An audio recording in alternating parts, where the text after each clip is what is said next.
इसका नाम है मनोती नक्काशी सुनहरी ताराबंदी। शुरू से क्या था नाम? मनोती मनोती मनोती सुनहरी नक्काशी मनोती सुनहरी नक्काशी ताराबंदी।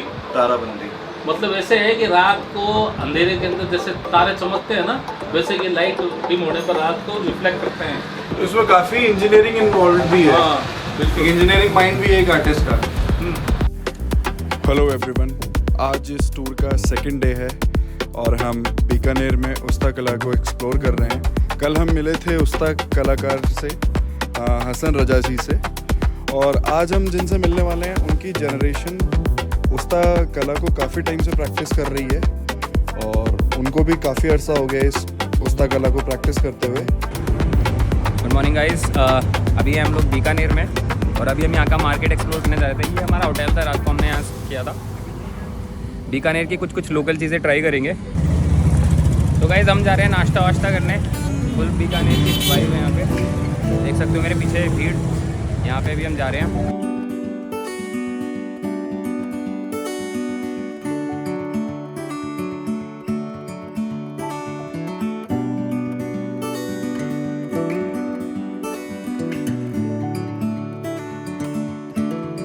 मेरा नाम है अजमल हुसैन उस्ता। मैं उस्ता कारीगर हूँ, एक उस्ता कला का।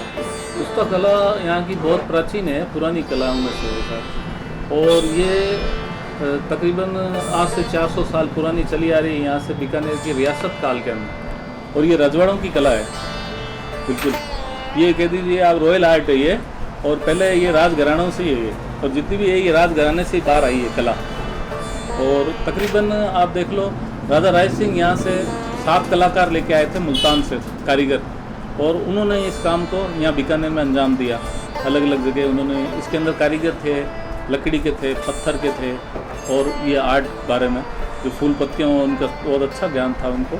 और जब से ये चली आ रही है कला बीकानेर के अंदर, उसके अंदर बहुत सारी चीज़ें बनी हैं। इसके अंदर लकड़ी के अंदर, लकड़ी के छतों में काम होता था, दर दीवार पर होता था, और ये सोने से भी इसके अंदर काम होता था पहले, गोल्ड वर्क का सारा। आज भी हो रहा है तकरीबन बिल्कुल। उसके अंदर फ़ोटो फ्रेम बनते थे इसके अंदर, और उसके बाद में अंग्रेज़ इसको बाहर ले जाते थे तो उसके अंदर ऊँट की खाल पे हुआ काम। इसके अंदर ऊँट की खाल के अंदर लैंप बने, सुराइयाँ, कुप्पियाँ, डाल, तलवार, उसके मयानों का बहुत सारा ये काम हुआ। और उसके ऊपर हमने काम किया उस आर्ट की बारीकियों के अंदर। जैसे कि अब हम कर रहे हैं इसमें, जैसे फ़ोटो फ्रेम आप देखते हैं तो फ़ोटो फ्रेम भी हमको, और बॉक्स हैं लकड़ी के, ज्वेलरी बॉक्स हैं, और ज्वेलरी के ऊपर भी काम किया है। ठीक सर, इसके अंदर लैंप हैं, टेबल लैंप हैं चमड़े के अंदर, उस पर भी काम किया है। और कई कलर हैं वो हम हाथ से भी बनाते हैं इसकी, जैसे एम्बोजिंग करने का तरीका है उसका, रंग थोड़े बहुत इसके ब्रश भी हैं वो हम हाथ से बनाते हैं। और चले आ रही है जो चले गए हैं परंपरागत तरीका है हमारा, उसी ढंग से आज ही हम वो काम कर रहे हैं उस्ता आर्ट वर्क का। और आपको ये चीज़ें पुरानी हवेलियों में मिल जाएंगी देखने के लिए, और जूनागढ़ के अंदर भी मिल जाएगी, और यहाँ का म्यूजियम है उसके अंदर आपको पुरानी चीज़ें देखनी हो तो आज भी बीकानेर के अंदर आपको दिख जाएंगी। और हम भी वैसे ही बना रहे हैं, आज भी वही तरीका काम कर रहे हैं हम। मतलब जो प्रोसेस आज से 500 साल पहले था, बिल्कुल आज भी वही प्रोसेस है। बिल्कुल सर, शायद कुछ थोड़े बहुत चीज़ें ऐसे बदल गया है लोगों के हिसाब से। बिल्कुल, आज दीवारों पे नहीं होता है फोटो, वो चीज़ जैसे दस्तियाब नहीं है बाजार में, उस चीज़ को हम बनाने का मिल रहा है तो भाई उसको, ताकि वो भाई कॉस्ट उसकी कम पड़े, इसलिए क्या है कि हम खुद ही उसको बना लेते हैं। जो आर्टिकल्स पहले बने होंगे 400-500 साल पहले, उनके भी ये मोटिव्स हैं, जैसे इसमें फूल पत्तियां अपन देख रहे हैं, इन सब का जो माप वगैरह जो होता है, ये सब आपके माइंड में रहता है क्या? इसकी भी जैसे खड़ा होता है, जैसे इसकी भी एक परिभाषा है उसकी, जो बनाने की अलग अलग फूल पत्तियाँ हैं, उसके अंदर कितने फूल हैं और कौन सा तरीका है उसका, कौन से आकार के अंदर है वो सारा वो बचपन में ही ग्रंथ की तरह है। हाँ, वो बचपन में ट्रांसफर उसके अंदर बचपन के अंदर सिखाते हैं साहब, ये इसके अंदर बनना चाहिए। अब जैसे कोई कुप्पी का बना रहे हो, कोई इसके अंदर कौन सा खाका बनाएगा तो राउंड के अंदर है, पत्ता शेफ में है, चकोर में है, अलग अलग ऐसे चलते हैं। और पत्तियों की भी बहुत सारी वैरायटी हैं, जैसे इसके अंदर डबल पत्ता, सिंगल पत्ता, 4 पत्ता, अलग अलग इसमें चलता है, डिज़ाइन की अलग अलग। वो ही बीकानेर आने के बाद में ये बीकानेर का ही ट्रेड बना आर्ट, और ये बीकानेर ही कहलाई, आज भी बीकानेर आर्ट स्कूल है। अगर इसमें ऐसे एलिमेंट्स की बात करें जो इसे बीकानेर से जोड़ती हैं, वो कौन से एलिमेंट्स बीकानेर के हैं, जैसे इसके अंदर लाल कलर है, जो रेड कलर है वो बीकानेर का तीक है। केसरिया कुसुम्बर ये हमारे बीकानेर का है साहब। इसमें गोल्ड वर्क का काम मिलेगा पूरा, वो बीकानेर इसके साथ में केसरिया और कुसुम्बर का रेड। इसमें गोल्ड को कैसे लगाया जाता है? गोल्ड की एक फॉइल होती है, फॉइल को हम क्या है कि बारीक इसका फॉइल मिलती है वहाँ पर, वो हाथ से बनती है और उसी का भी एक ही परिवार है जो वो बनाते हैं वहाँ पर, पन्नीगर बोलते हैं उनको। पहले यहाँ बीकानेर में भी थे। सोने का पानी? जो सोने का पानी नहीं, सोने की पन्नी, पन्नीगर बोलते हैं उसको। पन्नीगर वो भी खानदानी है, पुराना है वो। उस टाइम के अंदर राजाओं के टाइम के अंदर यहाँ भी थे वो, जो धीरे धीरे यहाँ से काम कम हुआ तो वो धीरे धीरे चले गए बेशक, नहीं तो वो उनकी भी नौकरी थी यहाँ स्टेट टाइम के अंदर, और वो परख कूटते थे यहाँ। अच्छा, रजवाड़ों के पास वो वर्क कूटने का काम, वर्क कूटने का काम करते थे। मतलब उसको पूरा फ्लैट एकदम बिल्कुल एक सोने का टुकड़ा लेके उसको ठोक ठोक के आज भी आप देख सकते हो, तो वो वहाँ पन्नीगर उनका ये काम होता है। फिर अपन इनकी बात करें, उस्ताद जो आप प्रैक्टिस करते हो उस पे कैसे लगाते हैं आप उसे? वो उसको कागज के ऊपर होता है, वो कागज को सीधा लेके और जैसे हमने उसके ऊपर कलर लगाया उसके ऊपर चेप देते हैं उसको सीधा का सीधा, फिर उसको रुई से कलर की उसकी मदद से वो उसके ऊपर चिपक जाता है। हाँ, रुई से उसको हम दबा देते हैं, एकदम फॉइल हो जाता है वो इस तरह से, जैसे अभी इसमें लगा हुआ है गोल्ड वर्क का पूरा। अब इसके ऊपर हम डिजाइन करेंगे ये, और अगर आउटलाइन का काम चल रहा है अभी इसमें, देख सकता हूँ। हाँ बिल्कुल, उसमें आउटलाइनिंग चल रही है। जो ब्लैक इंक से आप बना रहे हैं ये आउटलाइन है इसके अंदर।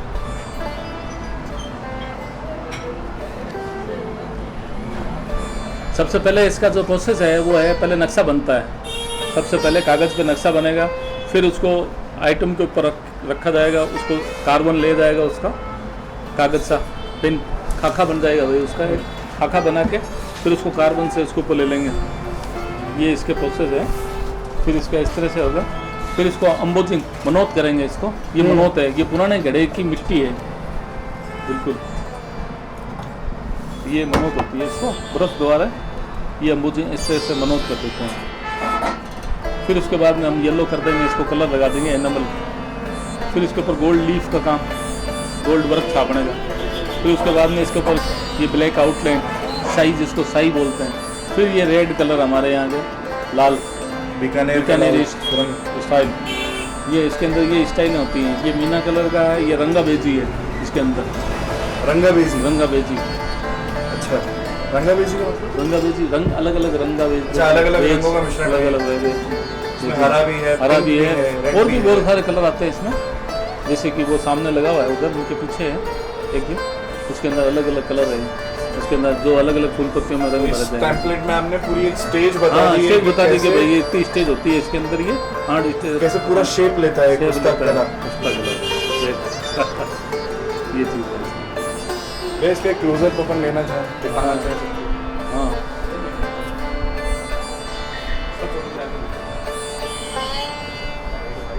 बहुत खूबसूरत है।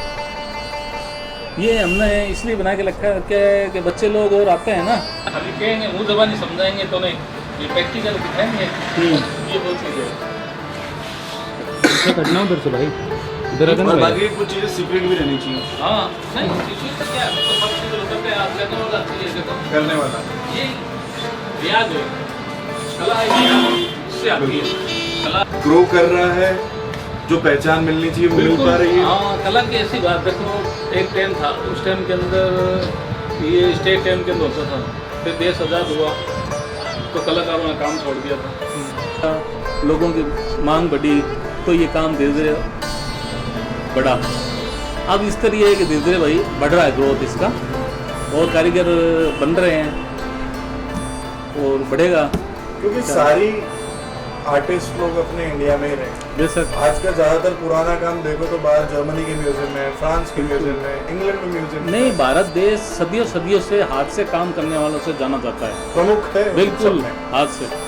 खेती बाड़ी से ले लो, चाहे अपने कला के क्षेत्र में ले लो, चाहे गायकी के क्षेत्र में ले लो, किसी क्षेत्र में ले लो, कला के क्षेत्र में सबसे टॉप पर है इंडिया के अंदर। बहुत मैं मानता हूँ कि भारत के अंदर, और यहाँ की पानी और कम रिसोर्सेज के साथ भी बंदा इतनी खूबसूरत चीज़ बना रहा है। बेशक ये चीज सारा को वहाँ अप्रिशिएट किया जा रहा है जहाँ लोग इसको जानते तक नहीं है। बिल्कुल सर, ये ये थोड़ा सा अप्रिसिएशन अपने मन अगर में भी अपन होना पीछे चाहिए। जाएंगे ना थोड़ा सा इसके अंदर, तो यहाँ के जो राजाओं ने जो था ना, वो कला के ऊपर बड़ा तारकी थे वो, तो उन्होंने इसको बहुत प्रोत्साहन दिया था।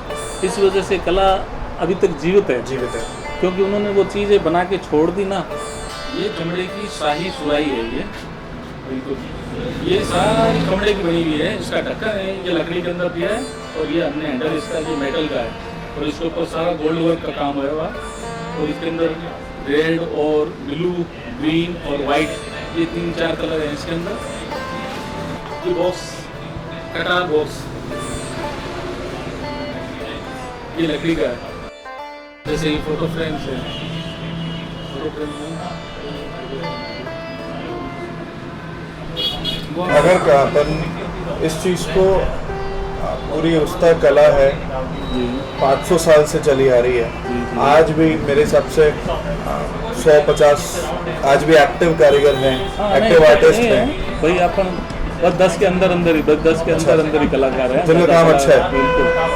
बिल्कुल 10 के अंदर ही ये नंबर्स बचे हैं। कलाकार हैं इसके, ज़्यादा कलाकार नहीं है। तो शायद यही वो टाइम है जिस वक्त अपन को आने वाले वक्त यूथ को इनकरेज करना है कि वो इस चीज को अपनाएं, बिल्कुल बड़े ही हैं साहब, चीज को एक जरिया भी समझे। उस टाइम के अंदर तो कुछ कलाकार नहीं थे। आज से अगर जाओ आप पीछे चले जाओ, मतलब ये देख लो 30 साल पहले या 35 साल पहले तो कलाकार नहीं थे, मतलब गिनती कलाकार थे, 3-4 कलाकार थे। तो बड़े हैं, लोगों को समझ भी बढ़ी है, काम की तरफ रुचि भी बढ़ी है लोगों की। वही पैटर्न अपन को आगे भी कंटिन्यू रखना है, कंटिन्यू, ताकि ये नंबर्स नीचे ना आए, ये नंबर्स बढ़ते ही बिल्कुल रहे, बढ़ते रहे। और ये और भी आने वाले 500 साल 1000 साल तो चाहते हैं जिंदा ही रहे। लेकिन कला कभी खत्म नहीं होगी, उसका आर्ट रहेगी, जिंदा रहेगी। यही कॉन्फिडेंस है सर आपका? बहुत सारे लोगों ने भी कोशिश की है कि भाई कला जिंदा रहे यहाँ की। ठीक है, हमारे उस्ताद थे, उन्होंने ये काम शुरू किया था उस टाइम के अंदर, जिस टाइम ख़त्म हुई थी एक टाइम के अंदर, निज़ामुद्दीन उस्ताद। उन्होंने यहाँ जो मुख्यमंत्री थे मोहनलाल सुखाड़िया, उन्होंने ये खुलवाया था इसका ट्रेनिंग सेंटर, उस्ताद केमल हाइट ट्रेनिंग सेंटर खोला था। ये 1970 की बात है सर, उस टाइम के अंदर। तो यहाँ के जो कमिश्नर थे भीम सिंह जी, उन्होंने, और मोहनलाल सुखाड़िया जी तो दोस्त थे वो, और यहाँ के जो कलेक्टर थे मुन्ना लाल गोयल साहब, उनके ट्रेनिंग सेंटर खुला उस्ताद जी। वहीं से मैंने भी वहीं से सीखा था उनसे। अच्छा, हाँ, उस्ताद से शाह इसामुद्दीन उस्ताद, वो इसके महागुरु थे काम बेशक। हमारे यहाँ जो पुराने कलाकारों में इलाही बखत जी उस्ताद थे, वो इसके बहुत माहिर फन आर्टिस्ट थे। वो तो ऑलराउंडर आर्टिस्ट थे, सब तरह के पोर्ट्रेट, मिनीचर, उस्ता आर्ट का सब देखते, क्योंकि उन्होंने पुराना दौर देखा था, हर तरह का काम किया था, राजाओं के टच में थे बेशक। तो पुराना कारीगरों की तो बात ही, उनके पास ज्ञान का भंडार था सर, और वो अलग अलग तरह से उन काम करते थे। राजा ने कह दिया भाई इस पर काम करना है, ये तख्त बनाना है या कोई कुर्सी बनानी है, उसके ऊपर काम करना है, तो वो उस पर कर देते थे। तो ऊपर चढ़ के काम करना है तो ऊपर चढ़ के कर लेते थे। तो ये कह सकते हैं अगर इस तरीके का डेडिकेशन, आपकी जैसी पॉजिटिविटी अगर ये आगे बरकरार रहती है, तो शायद आने वाली 10, 20, 30, 100 जनरेशन से आपकी ये उस्ता कला जो बीकानेर की है, ये उस्ता कला जिंदा रहेगी। देखने को मिलेगी। और बिल्कुल हमारा भी बिल्कुल कला शोध का भी यही उद्देश्य है, और ये सालों मेरा साल भी ये रहे। उद्देश्य है साहब, मैं सबसे इसी कर रहा हूँ कि भाई ये कला जिंदा रहे। यहाँ तक बाहर से आते हैं लोग, हम उनको समझाते हैं, सिखाते हैं। स्टूडेंट आते हैं, NIT से आते हैं, निफ्ट से आते हैं, UIT से, अहमदाबाद से, वहाँ से आए हैं, और मैंने सिखाया है तकरीबन 1000 से ऊपर जनों को मैंने सिखाया ये काम, इस काम के बारे में बताया और काम को सिखाया। अब सीख के वो वहाँ कॉलेज वाले हैं, वो क्या करते हैं, इसके ऊपर कोई नई आयाम का काम कर रहे हैं। ठीक है, हम देखते हैं कई बार वो नई नई चीज़ें बनाते हैं। जैसे यहाँ कई कार्यशाला भी लगी हैं, NIT ने यहाँ लगाई हैं, और उन्होंने नई नई चीज़ें भी बनाई हैं। कई शोध चल रहे हैं इसके ऊपर, आर्ट के ऊपर, और भी सरकार का गौरव कोष है, काम कर रही है बेशक। और तभी ये इसे अगर बचपन से, जैसे स्कूल के अंदर ही अगर जैसे कॉलेजों में अगर शामिल कर दे, तो आर्ट का बहुत बड़ा हो जाएगा। बिल्कुल, क्या शुरुआती दिनों में हाँ, दिखाया है। तो लोग क्या है समझना शुरू हो जाएंगे छोटे तक के कि यार ये कला ऐसे होती है, इस कला के बारे में ये चीज़ है, इसकी ये खास बातें हैं, इसमें ये फूल लगता है, ये पत्तियाँ, ये रंग, इसे एम्बोजिंग करने का तरीका, ये पेंटिंग बनाने का तरीका, तो ये इसके अंदर मिनिएचर पेंटिंग भी बनती है, तो सब चीज़ें हैं इसके अंदर। उस्ता आर्ट के अंदर ये देख लो आप, आज से हम चीज़ इसके अंदर अगर कील भी ठोकनी है तो हम ही ठोकेंगे, बॉक्स बनाना है तो हम ही बनाएंगे, मॉडल बनाना है तो ही बनाएंगे। मतलब ये देखो लकड़ी का, लोहे का, जितना भी काम है सब हम खुद ही करते हैं।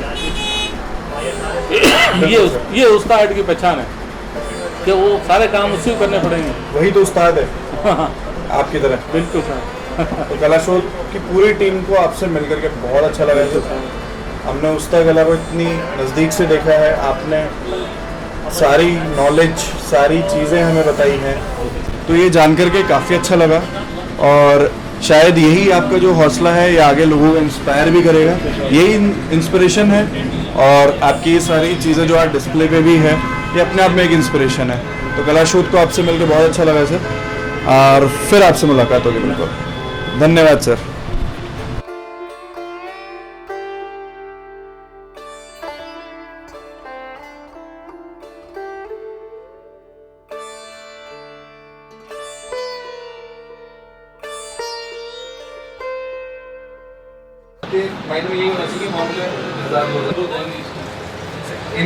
जी मेरा नाम मोहम्मद इरशाद उस्ता है, मेरे पिता हैं अजमल हुसैन उस्ता। मैंने इन्हों से काम सीखा है। मैं ये काम तकरीबन 10 साल से कर रहा हूँ। मेरे दादाजी भी यही काम करते थे, मैंने उन्हीं से ट्रेनिंग लिए। मैं उनके पास 3 साल रहा, उन्होंने मुझे बारीकियाँ सिखाई इस काम की। और इसमें जो भी छोटे से छोटा काम है उन्होंने मुझे बारीकी सिखाई इस काम की। उन्होंने बताया मुझे कि ये चमड़े का काम है, ये लकड़ी का काम है, ये मनोद है, ये रंग बनने का काम है, ये शाही करने का काम है, ये इस तरीके से होता है। उन्होंने सब मुझे टेक्निक दी। तो मैं जब छोटा था, जब मैंने कोई आइटम बनाया था छोटा छोटा, तो मैं दादाजी ने मुझे इसमें कमियां बताई। तो उन्होंने कहा कि ये इसको इस चीज़ को सही करो, इस चीज़ को इसको सही करो। तो मैंने उस चीज़ को सही करा और मैं धीरे धीरे करने से ये काम सीख गया। इसमें सबसे मेन काम है शाही करना। शाही करने में तकरीबन इसमें प्रैक्टिस करनी पड़ती है 5 से 6 साल की। तो मैंने शाही करना, मैं दादाजी कहते थे जो आदमी शाही कर सकता है वो सब काम कर सकता है। तो वही हमने उसमें ज़्यादा प्रैक्टिस करी मैंने, तो मैं आज शाही कर सकता हूँ। अब भी मैं आपको दिखाऊंगा कुछ मेरे आइटम्स है मैंने हाथ से बनाए हुए, वो मैं बनाता हूँ। इसमें मेन में काम जैसे टेबल लैम्प का काम है, सुराई का काम है, पेंटिंग्स का काम है, मिनिएचर का काम है और फ़ोटो फ्रेम का काम है। ये सारे काम मैं करता हूँ और मुझे बहुत खुशी है कि मैं ये काम कर रहा हूँ, क्योंकि मेरे जो पूर्वज थे उन्होंने काम करा। उन्होंने इस काम को, सबसे बड़ा हाथ तो उन्हीं का है, उन्होंने इस काम को डेवलप करा। मेरे पापा जी के उस्ताद थे, उनका नाम था इसामुद्दीन जी उस्ता। वो बहुत बड़े कलाकार थे, उनको इस काम में पद्मश्री मिला था। तो उन्हीं की वजह से आज ये काम प्रचलित है। सबसे बड़ा हाथ तो उन्हीं का है, उन्हीं की वजह से आज हम सब ये काम कर पा रहे हैं। तो मैं भविष्य में यही चाहता हूँ कि मैं ये काम करता रहूँ और इस काम को आगे बढ़ाऊँ। नमस्कार।